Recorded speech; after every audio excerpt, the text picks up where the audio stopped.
Sir एक illustration है, जरा इसे समझने की कोशिश करते हैं कि मान लीजिए कि मेरी बुक्स में आज ये क्रेडिट दिख रहा है, तो उसका क्या क्या क्रेडिट मुझे अलाउ रहेगा।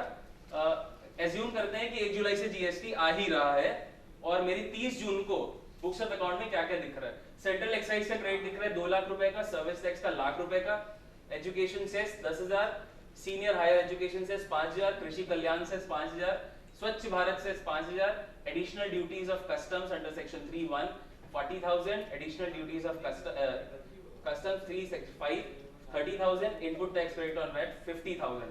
4,45,000 रुपए का क्रेडिट अलग अलग सेक्शन में मेरे पास दिख रहा है। और आपके सामने दो सिचुएशन ये है कि अगर आप मैन्युफैक्चरर हैं और सर्विस प्रोवाइडर है तो आपके क्रेडिट का क्या होगा।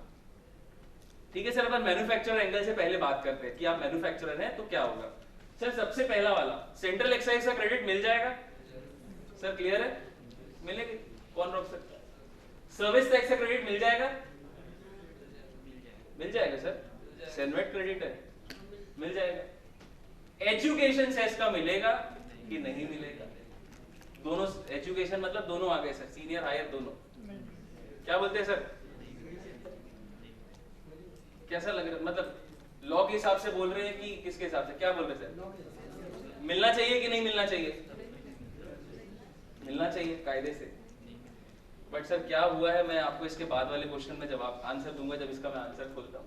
कृषि कल्याण से सर मैन्युफैक्चरर की बात कर रहे हैं अपन, मैन्युफैक्चरर को मिलेगा नहीं मिलेगा। स्वच्छ भारत से दुनिया की किसी ताकत को नहीं मिलता।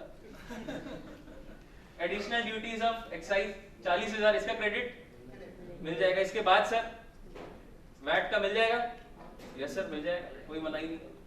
सर्विस प्रोवाइडर एंगल से एक बार जरा बात करें तो सेंट्रल एक्साइज का क्रेडिट मिल जाएगा, CENVAT credit sir hotel restaurant में मिल जाएगा, यस। सर्विस टैक्स का क्रेडिट मिल जाएगा। फिर एजुकेशन सेस में सस्पेंस है सर। कृषि कल्याण सेस सर, कृषि कल्याण सेस नहीं मिलेगा, ऐसा सर का कहना। लेकिन अलाउएबल है क्या सर, कृषि कल्याण सेस अलाउएबल है सर्विस टैक्स में, है ना सर, मुझे भी ऐसा लगता है sir. Additional duties of excise का क्रेडिट मिल जाएगा सर, सर मिल जाएगा। और उसके बाद वैट का मिलेगा। और इनपुट क्रेडिट ऑन वैट का सर अज्यूमिंग कि ये कोई आउटवर्ड सप्लाई गुड्स में नहीं करता है, इसका क्रेडिट मिल जाएगा क्या सर, नहीं सर। आगे देख लेते हैं सर, ये एक कैलकुलेशन देखिए आप सर, मैंने इसीलिए रेड मार्क में 5 मई 2017 को तो 1,25,000 की सेनवेट क्रेडिट वो पूरी इस्तेमाल तो कर नहीं डीलर, ये लोग आ गए इसमें। तो अगर मैं इन सब में किसी में से भी एक में आता हूं तो ये सेक्शन मेरे लिए एप्लीकेबल है सर। मैक्सिमम लोग ट्रेडर्स कैटेगरी की मैं अगर बात करूं या सर्विस प्रोवाइडर की बात करूं तो वो एक्साइज में रजिस्टर नहीं थे, वो इस सेक्शन की हेल्प उनको लगेगी। और ये सेक्शन अब क्या कहता है जरा अपन चेक करते हैं। इनपुट हेल्ड इन स्टॉक और inputs contain in semi finished goods. Sir ध्यान से देखिए इन शब्दों को, ये सिर्फ इनपुट की बात कर रहा है। किसकी बात की सर इसने, इनपुट किसकी सर, कैपिटल गुड्स लिख, बहुत जल्दी तैयार होगी सर। ध्यान से देखिए क्योंकि कैपिटल गुड्स का क्रेडिट नहीं बोला है, इनपुट सर्विसेज का नहीं बोला है, किसका क्रेडिट सिर्फ आपको अलाउ होगा, इनपुट स्टॉक का। Contained in semi finished goods, finished good held in stock as of appointed date. जो भी आपका stock semi finished goods as of appointed date अगर वो रहेगा आपके पास तो उसमें जो इनपुट लगा है या इनपुट आपके पास उस दिन रहेगा उसका क्रेडिट आपको अलाउ किया जाएगा। Above benefit not available for input services, sir red mark clear cut, services के लिए बेनिफिट अवेलेबल नहीं है। सच क्रेडिट अगेन सर, ये क्रेडिट भी कहां जाएगा, हर क्रेडिट की तरह कौन से लेजर में, लायबिलिटी कैश या फिर क्रेडिट लेजर में। कंडीशंस क्या क्या है सर ये देख लेते हैं। वो गुड्स यूज करने वाले हैं आप या इंटेंडेड यूज करने वाले हैं टैक्सेबल सप्लाई करने में, किसमें करने वाले हैं सर, टैक्सेबल सप्लाई। अगर आपकी सप्लाई टैक्सेबल नहीं होने वाली है, आगे चलकर मान लीजिए आपका नील रेटेड आ गया सर, क्या आ गया, नील रेटेड, तो क्रेडिट लेंगे क्या, या एग्जम्प्टेड घोषित कर दिया तो क्रेडिट मिलेगा क्या सर आपको, नहीं, क्योंकि बात क्या की है इसने, क्या होनी चाहिए वो, टैक्सेबल सप्लाई होनी चाहिए। Next eligible to take credit under GST, हर बार की तरह ये भी बात होगी कि जीएसटी में उसका क्रेडिट क्या होना चाहिए, अलाउएबल होना चाहिए, तभी उसका क्रेडिट मिलेगा।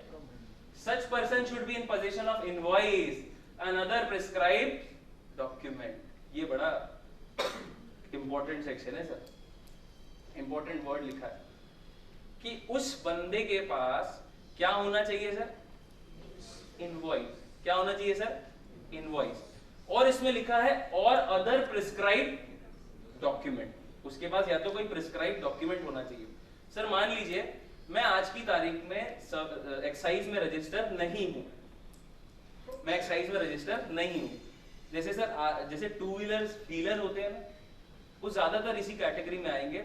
उनका माल जो है ना सर डायरेक्ट मैन्युफैक्चरर से आता है, एक्साइज लगकर, सीएसटी लगकर, एंट्री टैक्स वो पे करते हैं, लेकिन वो एक्साइज में रजिस्टर नहीं है। लेकिन उनके पास बिल जो है क्या है सर, बिल है, वो कौन से वाले हैं, एक्साइजेबल इनवॉइस, एक्साइजेबल इनवॉइस है, तो वो इस कैटेगरी में आ जाएंगे और उसका फायदा ले सकते हैं। सर ये याद रखिएगा, ये जो चीज अपन पढ़ रहे हैं, ये जो प्रोविजन अपन पढ़ रहे हैं, इसके लिए किसी भी सप्लायर के पास इनवॉइस होना जरूरी है। क्या होना जरूरी है सर, इनवॉइस, अदरवाइज मैं इसका बेनिफिट ले ही नहीं सकता।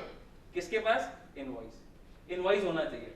अब सर इसमें एक और चीज लिख दिया, अदर प्रिस्क्राइब्ड डॉक्यूमेंट। ये क्या, हाल ही में ही आपने शायद सुना होगा एक और नए कंसेप्ट को इंट्रोड्यूस किया गया है जिसका नाम है सीटीडी।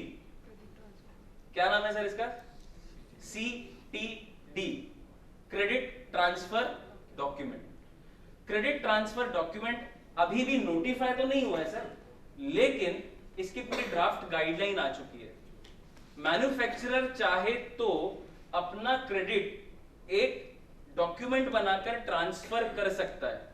मैन्युफैक्चरर चाहे तो अपना एक डॉक्यूमेंट बनाकर क्रेडिट ट्रांसफर कर सकता है। मान लीजिए कि मैंने पहले किसी ट्रेडर को एक्साइजेबल इनवॉइस नहीं दिए थे। क्या नहीं दिए थे, एक्साइजेबल इनवॉइस नहीं दिए थे, लेकिन मुझे पता है कि आज भी उसके पास वो माल पड़ा हुआ है, वो बिका नहीं है, तो मैन्युफैक्चरर उस पर्सन को सीटीडी इशू कर सकता है। क्या इशू कर सकता है sir, CTD stands for credit transfer document. ये जो सीटीडी है sir, this will be issued under earlier, हमारे पास जो अर्लियर सेनवेट क्रेडिट रूल है ना, उसमें ही रूल 9 को मॉडिफाई कर ये परमिशन दी जा रही है, जो 30 डेज के अंदर इशू करना है, अपॉइंटेड डेट के 30 डेज के अंदर इशू करना है। लेकिन इसमें कुछ ऐसी भयंकर कंडीशन है सर कि बहुत कम लोग ही इसका बेनिफिट ले पाएंगे। जैसे कि इंडिविजुअल यूनिट जो गुड्स ट्रांसफर हुआ है उसकी वैल्यू 25,000 से ज्यादा होनी चाहिए। इंडिविजुअल यूनिट, इंडिविजुअल यूनिट, एक गुड्स का जो ट्रांसफर है उसकी वैल्यू कितनी होनी चाहिए, कम से कम 25,000। दूसरा कहता है कि वो एक स्टैंडर्डाइज्ड प्रोडक्ट होना चाहिए, उसमें मैन्युफैक्चरर का ब्रांड नेम मेंशन होना चाहिए।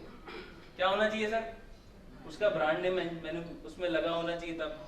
तीसरा ये कहता है कि उसमें कोई सीरियल नंबर होना चाहिए, जैसे चेचिस नंबर होना चाहिए, ऐसा एक सेपरेट आइडेंटिफिकेशन नंबर होना चाहिए, तभी हम उसका बेनिफिट देंगे, नहीं तो बेनिफिट नहीं देंगे। और चौथा इन्होंने तो हद कर दी है, लिखता है कि मैन्युफैक्चरर पूरा जाकर चेक करेगा कोई उसके पास वो माल पड़ा है तब जाकर देगा। अगर वो मैन्युफैक्चरर ने उसे इशू कर दिया और बाद में पता चला कि उसके पास माल था ही नहीं, तो जिम्मेदारी किसकी डाल दी सर, मैन्युफैक्चरर की गर्दन हम पकड़ लेंगे। अब बताइए सर, पहली बात 25,000 की लिमिट, आइडेंटिफिकेशन की लिमिट, ब्रांड नेम की लिमिट, और सारी जबरदस्ती हमने डाल दिया क्रेडिट किसके ऊपर डाल दी, जिम्मेदारी मैन्युफैक्चरर। कौन सा मैन्युफैक्चरर बैठा है ऐसा जो देगा? मुझे लगता है सर कि सिर्फ ज्यादा इसमें बेनिफिट अगर देखा जाए तो मोटर व्हीकल में ही है सबसे ज्यादा।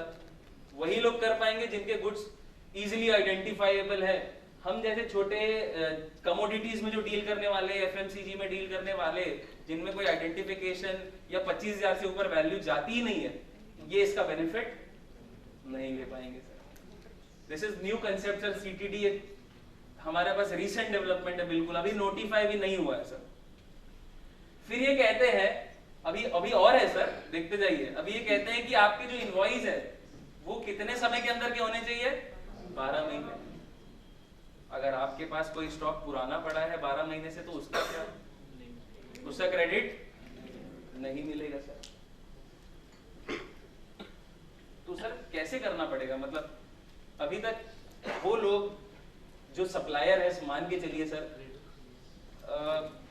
मेरे स्पेयर पार्ट्स का बहुत बड़ा CNF है और मेरे बहुत सारा पुराना माल पड़ा हुआ है, मैं एक्साइज में रजिस्टर नहीं था लेकिन मेरे पास माल मैन्युफैक्चरर से ही आता था, अब मेरे पास एक्साइजेबल इनवॉइस भी है लेकिन मेरे पास पुराना 12 महीने से पहले का 5 करोड़ का स्टॉक पड़ा है, क्या करूं सर? सेक्शन में तो क्लियर कट लिखा है कि कितने से ज्यादा नहीं मिलेगा, 12%। मैन्युफैक्चरर को दे के वापस मंगा लो। Only a businessman can answer this. Return of sale है फिर Correct. issue of new stock. Sir, I certainly feel कि मैन्युफैक्चरर को देने में इसमें तकलीफ है।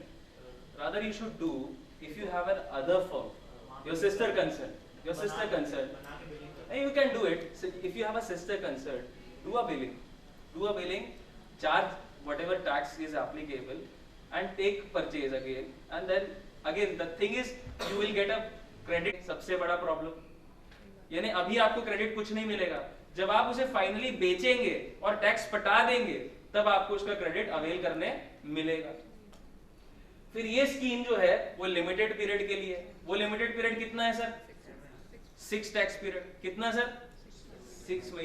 6 महीने। यानी कि डीम्ड क्रेडिट अगर मुझे लेना है पुराने स्टॉक पे तो मुझे कितने समय के अंदर बेचना है? 6 महीने के अंदर। 6 महीने के बाद क्या होगा सर? माल पूरा खराब हो जाएगा क्या? और मतलब अभी पेपर में ऐसी हेडलाइन आ गई थी कि 6 महीने के मतलब उसमें तो लिखा था कि 60 दिन के अंदर माल बेचना, नहीं तो माल खत्म खराब पूरा मतलब गैर कानूनी हो जाएगा, जो बेचते पकड़ा है उस सीधा अंदर। मेरा विश्वास कीजिए ऐसे ही कुछ हेडलाइन बन गई थी सर। हाँ, लेकिन ऐसा कुछ नहीं है सर। उस मैं आपको बता रहा था ना सर कि वो जो ट्रांजिशन का ट्रांस फंड डालने का जो डेट था वो पहले 60 दिन था। उसमें लोगों ने क्या है उसका इंटरप्रिटेशन निकाला कि 60 दिन के अंदर आपको जानकारी देनी है, लेकिन उसका इंटरप्रिटेशन ये निकाला गया कि 60 दिन के अंदर माल बेचना है। ऐसा नहीं है सर। और मैं तो ये बोलता हूँ कि 6 महीने का पीरियड भी अगर एक्सपायर हो गया, आपके पास माल पड़ा है तो वो इलीगल नहीं है सर। आपको उसका सिर्फ क्या नहीं मिलेगा? क्रेडिट। वो खराब नहीं होगा ना, इलीगल हो जाएगा, आपको कोई पकड़ के नहीं ले जा सकता, स्मगलिंग का चार्ज नहीं लगा सकता, कुछ नहीं होगा ऐसा, राइट सर। फिर ये कहता है कि document for procurement of such goods is available. ये भी बड़ा एक बहुत चर्चित विषय था। क्या आई मीन यू सजेस्ट? या no issues, I will finish up this. या सर अभी बीच में फिर प्रश्न आने लगे कि सर डीम्ड बेसिस पे तो सारा क्रेडिट मिल रहा है, तो क्या हमारा जो कच्चा वाला भी स्टॉक है सबका मिल जाएगा क्या? तो भाई साहब ऐसा नहीं है सर। उन्होंने कहा कि आपके पास एक्साइजेबल इनवॉइस नहीं है, लेकिन आपके पास क्या होना चाहिए? भाई कोई तो इनवॉइस होना चाहिए, कोई तो डॉक्यूमेंट होना चाहिए। वही चीज वहां मेंशन की है कि document of procurement of such goods is available. कोई तो इनवॉइस होना चाहिए ना सर आपके पास, भले इनवॉइस में टैक्स नहीं लगा है, टैक्सेबल इनवॉइस नहीं है, ये क्लियर कर दिया कि भाई कोई तो बिल चाहिए यार उसका। ऐसा नहीं है कि कुछ किसी में भी आपको क्रेडिट मिल जाएगा कि डीम्ड बेसिस पे मिल रहा है। तो लोगों ने अभी इंटरप्रिटेशन निकाला था सर अब तो पूरा पक्का हो गया अपना। ऐसा नहीं है सर। फिर आपको सर इसके कंप्लायंस के लिए ट्रांस 2 डालना पड़ेगा पूरे 6 महीने। मतलब जब जितने समय भी ये स्कीम चलेगी एक फॉर्मेट है सर, आपको ट्रांस 2 डालना पड़ेगा। सर अभी एक इनकी गलती बताता हूँ आपको, लॉ ड्राफ्टिंग के टाइम में हुई थी। इन्होंने सीधा जब लॉ में ना 40% ऑफ CGST खाली लिख दिया था पिछले उसमें तक। फिर बाद में इनको लगा कि अगर बंदे ने इंटरेस्ट रेट कर दिया तो क्रेडिट का क्या होगा? सर अगर इंटरेस्ट रेट कर दिया तो मुझे क्या चार्ज करना है? IGST। तो उस रूल को अगर आप स्ट्रिक्टली पढ़ते हैं ना तो उसमें क्रेडिट नहीं मिल रहा था इसका ऐसे का, उससे ज्यादा लिमिट तो हो ही नहीं सकती ना सर। इसलिए बोला कि उसमें भी किया तो आपको क्रेडिट मिल जाएगा। सर GST में भी 180 दिन का टाइम लिमिट है। पहले जो सर्विस टैक्स में कानून था वो अब GST में लागू होने वाला है और वो 180 दिन का हो जाएगा। कल महावीर जी आपको बताएंगे 180 दिन के अंदर अगर आपने पेमेंट नहीं किया तो उसका क्रेडिट आपको क्या करना पड़ेगा? उसके बाद सर जॉब वर्क देख लेते हैं। सर ऐसी बहुत सारी इंडस्ट्री है जो अपनी मैन्युफैक्चरिंग का कुछ पार्ट किसी दूसरे बंदे से करवाती है, किसी दूसरे सप्लायर से करवाती है, जिसको अपन जॉब वर्क बोलते हैं। वो कुछ इनपुट उसे प्रोवाइड करता है जिसके ऊपर कुछ जॉब वर्क कर कर वो मुझे वापस भेजता है। ऐसा होगा सर कि पुराने रिजीम में मैंने कुछ माल मेरे जॉब वर्कर को भेजा है और एज ऑफ अपॉइंटेड डेट वो माल मेरे पास वापस नहीं आया, तो उसका क्या? This section deals with this possibility where I have some my material lying with my job worker और उसका मैंने क्रेडिट लिया हुआ है सर। क्या लिया हुआ है सर? सर आप जानते हैं ना कि जॉब वर्कर को जब मैं इनपुट भेजता हूं तो मुझे उसका क्रेडिट रिवर्स करने की आवश्यकता नहीं होती, बिल्कुल नहीं होती। अब मैंने उसका क्रेडिट लिया हुआ है और वो मटेरियल मेरे जॉब वर्कर के पास पड़ा है। उसे कैसे डील किया जाएगा, कितने समय के अंदर, कितने समय पीरियड के अंदर वो आ जाना चाहिए तो वो नॉन टैक्सेबल कैटेगरी में रहेगा, और कब टैक्सेबल होगा इसे एक बार देख लेते हैं। ये कहता है कि if inputs are returned within the period of 6 month, अगर वो 6 महीने के अंदर वापस आ जाता है, 6 महीने के अंदर अगर वो वापस आ जाता है, जो कि अगर हम एस्टिमेट लगाएं तो 1 जुलाई से सर कितना होगा, 31 दिसंबर सर, गलती तो नहीं है, 31 दिसंबर तक आ जाना चाहिए। अगर नहीं आता, अगर आ गया तो आपका कुछ नहीं होगा, कमिश्नर साहब चाहे तो 2 महीने के लिए और बढ़ा सकते हैं ज्यादा से ज्यादा। अगर नहीं आया 6 महीने के अंदर या एक्सटेंडेड पीरियड के अंदर, मैं आपको बेच रहा हूँ 100 रुपए में, आपने कोई गुड्स बेच दिए, बाद में आपके बीच में झगड़ा हो रहा नहीं यार वो 100 रुपए के लायक ही नहीं थे, वो तो अच्छे महंगे गुड चले गए थे, मैंने गलती से 100 चार्ज कर दिया, 120 का प्राइस है, 120 होना है, तो 20 रुपए की बिलिंग आप अपॉइंटेड डेट के बाद करेंगे, क्योंकि सर टैक्सेबल इवेंट मेरा पहले हो चुका है पुराने रिजीम में। अगर ये सेक्शन नहीं लिखता ना तो आप उस पर टैक्स नहीं लगा सकते थे, क्योंकि मेरा टैक्सेबल इवेंट कहां हो चुका है सर, पुराने रिजीम में हो चुका है। लेकिन इन्होंने लिखा है कि अगर ऐसा हुआ तो आपको उस पर जीएसटी चार्ज करना पड़ेगा, आपको जीएसटी चार्ज करना पड़ेगा।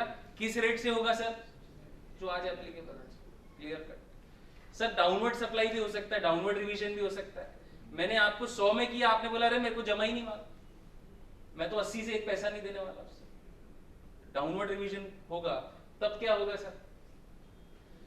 ये कहते हैं सर कि अगर डाउनवर्ड रिवीजन होता है इस केस में, एक बार जरा गो थ्रू करते हैं section, where the services is revised downward and the taxable person who had removed provided such goods and services may issue to the recipient supplementary invoice within 30 days of such revision shall be deemed to have been issued in respect of outward supply made under this act। ऐसा माना जाएगा sir कि अगर RTP कर रहा है sir, कौन कर रहा है, रजिस्टर्ड टैक्सेबल पर्सन, तो ऐसा माना जाएगा कि वो सप्लाई है। क्या मान लिया जाएगा सर, सप्लाई। सप्लाई माना जाएगा वो बंदा जो वापस रिसीव कर रहा है, मतलब रिवर्स कर रहा है, और इस पर्सन की लाइबिलिटी कम तब होगी रजिस्टर्ड टैक्सेबल पर्सन की, प्रोवाइडेड उसने जो क्रेडिट पहले लेके रखा है वो उसे रिवाइज करेगा। सर एग्जांपल से देखते हैं, ऐसे समझ नहीं आएगा। मान लीजिए कि 100 रुपए का इनवॉइस मैंने बनाकर दिया था पहले इस बंदे को, ये बंदा उस 100 रुपए का पूरा क्रेडिट ले चुका होगा सर, अग्रीड सर। अब ये बंदा जब मुझे वापस बोल, अब जब बात हुई हमारी कि 100 की बात नहीं 80 करेंगे, 80 ही होगा, तो जब ये 20 रुपीज का जो डिफरेंस है ना, अगर ये आरटीपी है, अगर ये आरटीपी है, तो वो लाइबिलिटी कम करने का मौका तभी मिलेगा जब ये क्रेडिट नोट, ये सॉरी डेबिट नोट इशू होगा 30 डेज के अंदर, और ये बंदा जिसने 100 के ऊपर पूरा क्रेडिट ले चुका है वो अपने क्रेडिट को रिवाइज करेगा, तभी मेरी लाइबिलिटी कम होगी, अदरवाइज नहीं। क्लियर कट, लॉजिकल है सर, बिल्कुल logical. Yes sir, clear cut, 30 days, not more than that। Next sir, pending claim of refund, इसमें सर बहुत सारे प्रोविजन है। अब आगे जो चीजें आ रही है ना सर, उसमें मैं आपको एक छोटा सा थंब रूल बताता हूँ। वो थंब रूल अगर आपने पकड़ लिया ना तो हर केस का फैसला वही होने वाला है। अगर आप देखें कि अगर मेरी कोई proceeding, appeals, revision, sir assessment बोल रहे थे, वो होगा, अगर वो होगा और उसके तहत मेरी कोई लाइबिलिटी आएगी, क्या आ जाएगी सर, लाइबिलिटी, वो ऐसी मानी जाएगी कि जीएसटी बनाकर उसे रिकवर की जाएगी, सिंपल। और अगर कोई रिफंड आएगा तो वो आपको कैश में अवेलेबल हो जाएगा। ये 2 थंब रूल बस पकड़ लीजिए सर आप, आने वाले अपने 4-5 सेक्शन में वही काम आएंगे कि अगर कोई लाइबिलिटी आएगी तो वो कैसी होगी, जीएसटी रिजिम में टैक्सेबल हो जाएगी। अगर कोई रिफंड क्रिएट होगा किसी भी लॉ, किसी भी अपील, किसी भी असेसमेंट प्रोसीडिंग में, तो वो मुझे कैसे मिलेगा, रिफंड मिलेगा, कैश में रिफंड मिलेगा। ये आप इसमें बस पकड़ ले सर, बाकी सारा कुछ इसी में हो जाएगा। रिफंड क्लेम है सर, मैंने रिफंड फाइल किया हुआ है on an appointed date, clear कहता है कि पुराने के हिसाब से, पुराने लॉ के हिसाब से ही हम डील करेंगे, पुराना ही टाइम पीरियड रहेगा और आपको कैश में ही रिफंड करेंगे, clear cut. Refund claim file in respect, sir 2-3 प्रकार के रिफंड हो सकते हैं। मैंने पहले ही फाइल करके रखा है, पहले सप्लाई कर दी है, अभी अप्लाई किया, नए रिजीम में अप्लाई किया। सिंपल कह रहा है कि हम पुराने लॉ के हिसाब से चलेंगे, पुरानी टाइम लिमिट रहेगी और आपको कैश में ही करेंगे, क्लियर कट।